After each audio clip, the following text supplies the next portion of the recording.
Laws of motion. Introduction. In the preceding chapter, our concern was to describe the motion of a particle in space quantitatively.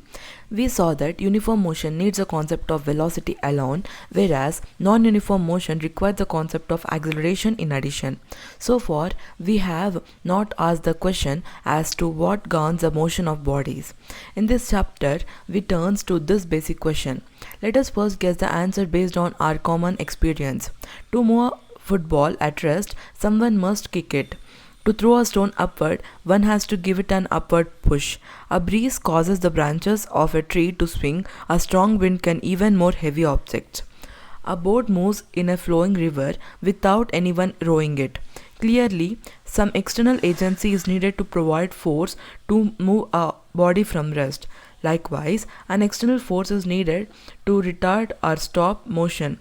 You can stop a ball rolling down an inclined plane by applying a force against the direction of its motion.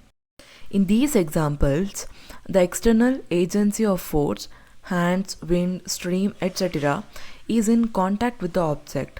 This is not always necessary.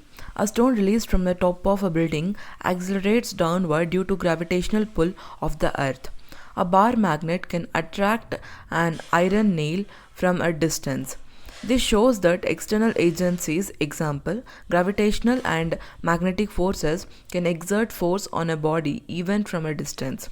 In short, a force is required to put a stationary body in motion or stop a moving body, and some external agency is needed to provide this force.